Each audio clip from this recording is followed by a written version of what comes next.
Good morning children. आज के video में हम लोग कुछ ऑब्जेक्टिव क्वेश्चंस और उसके आंसर्स जानेंगे। तो चलते हैं हिस्ट्री से। पहला प्रश्न है कि हड़प्पा किस नदी के किनारे है?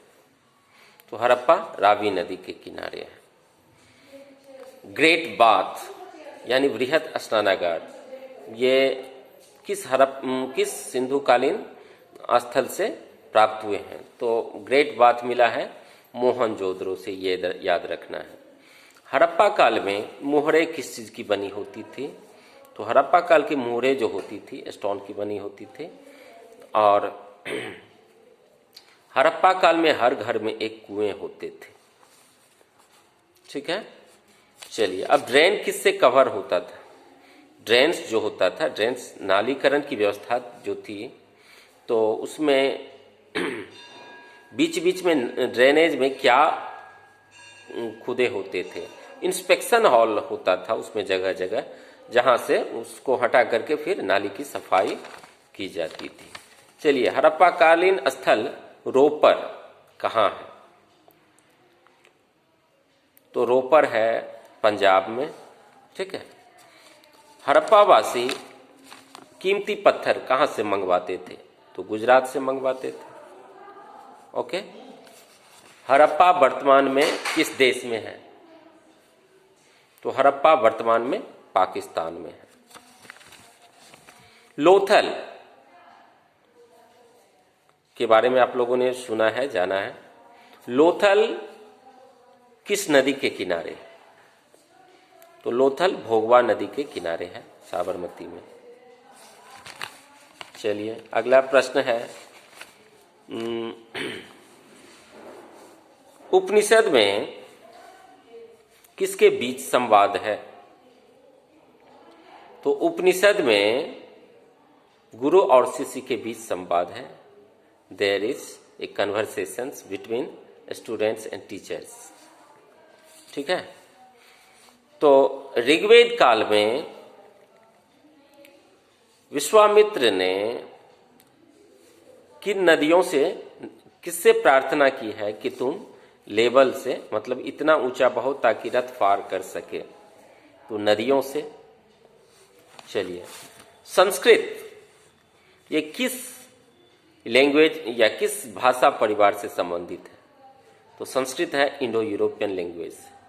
हिंदी भाषा किस परिवार से संबंधित है? तो ये इंडो यूरोपियन से ही है। इंडो यूरोपियन में जो भी फैमिली आते हैं, असमी, गुजराती, हिंदी, कश्मीरी, सिंधी। ठीक है। चलिए, द्रविडियन फैमिली में कौन कौन सी भाषा आते हैं? तो द्रविडियन फैमिली में तमिल, तेलुगु, कन्नड़, मलयालम, ये द्रविडियन फैमिली से बिलोंग करते हैं। ऑस्ट्रो एशियाटिक फैमिली से कौन सी भाषा बिलोंग करते हैं? तो झारखंड और सेंट्रल इंडिया में जो भाषा बोली जाती है वो ऑस्ट्रो एशियाटिक फैमिली से बिलोंग करती है। ऋग्वेद के प्रथम सूक्त में किस देवता की स्तुति की गई है?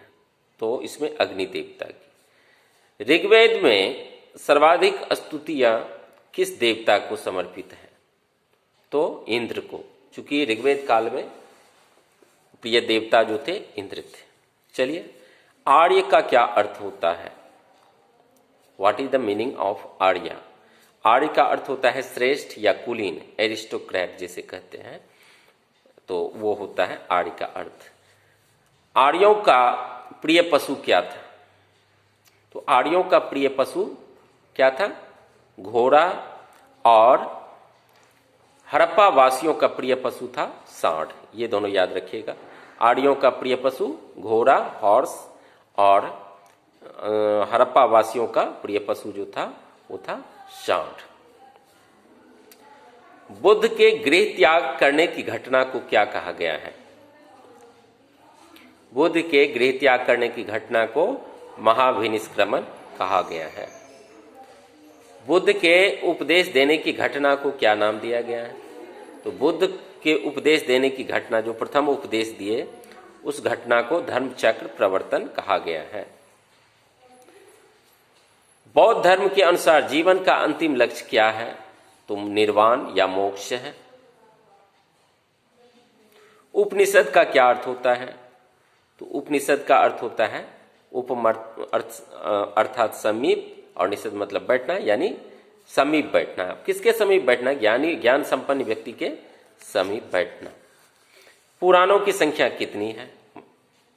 तो 18 है। सबसे प्राचीन पुराण कौन सा है? तो मत्स्य पुराण है। सबसे प्राचीन पुराण कौन सा है? मत्स्य पुराण है। वेद कितने हैं? तो वेद 4 है। सबसे प्राचीन वेद कौन सा है? ऋग्वेद है। किस वेद को त्रिक कहा गया है? ऋग, यजु, साम वेद। द्विज किसे कहा गया है? तो ब्राह्मण, क्षत्रिय, वैश्य को द्विज कहा गया है। जो दोबारा जन्म लेते हैं उसको द्विज कहा जाता है।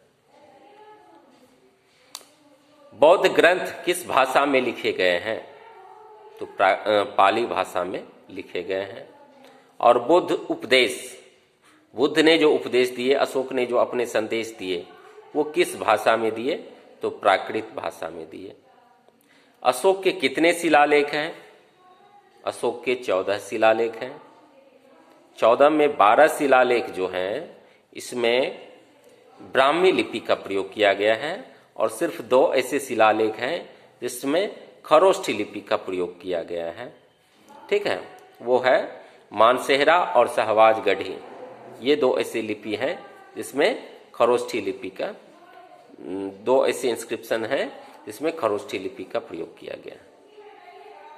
अशोक ने श्रीलंका में बौद्ध धर्म के प्रचार के लिए किसे भेजा था? तो अपने पुत्र महेंद्र और पुत्री संघमित्रा को। ठीक है। बिंदुसार के समय में तक्षशिला में एक विद्रोह हुआ था, उसे दबाने के लिए किसे भेजा गया था?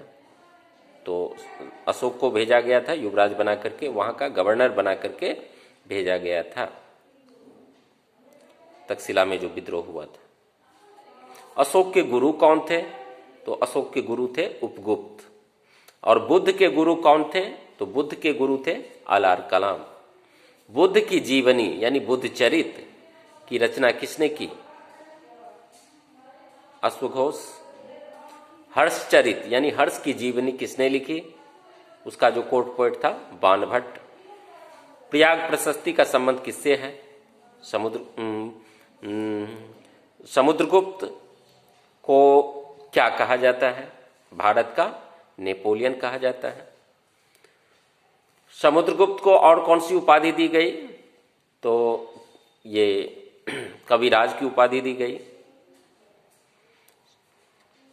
समुद्रगुप्त किसका बेटा था? चंद्रगुप्त प्रथम का बेटा था। और गुप्त वंश की स्थापना किसने की थी? तो श्रीगुप्त ने की थी, जिन्होंने जिसने 40 साल शासन किया था। चंद्रगुप्त II ने कौन सी उपाधि धारण की थी? विक्रमादित्य की उपाधि धारण की थी। उसी के समय में फाहियान आया था। ह्वेनसांग किसके दरबार में आया था? ह्वेनसांग हर्षवर्धन के समय में आया था। किसके शासनकाल, किस गुप्त शासक के शासनकाल में हुनों के आक्रमण हुए? तो असगंतगुप्त के समय में हुनों के आक्रमण हुए। ठीक है। मेगालिथ्स क्या होता है, किसे कहते हैं? जो स्टोन बोल्डर होता है उसको मेगालिथ कहा जाता है। चैरियट्स युद्ध में इसका प्रयोग होता था। और याजन क्या होता था? याजन होता था सेक्रीफाइस। ऋग्वेद काल में, महाजनपद काल में टैक्स को क्या कहा जाता था? जो किसानों से जो टैक्स ली जाती थी उसको क्या कहा जाता था? भाग कहा जाता था। तो जनपद महाजनपद काल में टैक्स कितना लिया जाता था किसानों से? तो 1/6 यानी पूरे उपज का 6ठा हिस्सा टैक्स के रूप में लिया जाता था। तो बच्चों, आज के वीडियो में इतना ऑब्जेक्टिव क्वेश्चंस मैंने सॉल्व किए आप लोगों के लिए। फिर अगले वीडियो में मिलता हूँ। ठीक है, तो आप लोग अच्छी तरह से पढ़िए, वीडियो को देखिए, तैयारी करते रहिए। Thank you.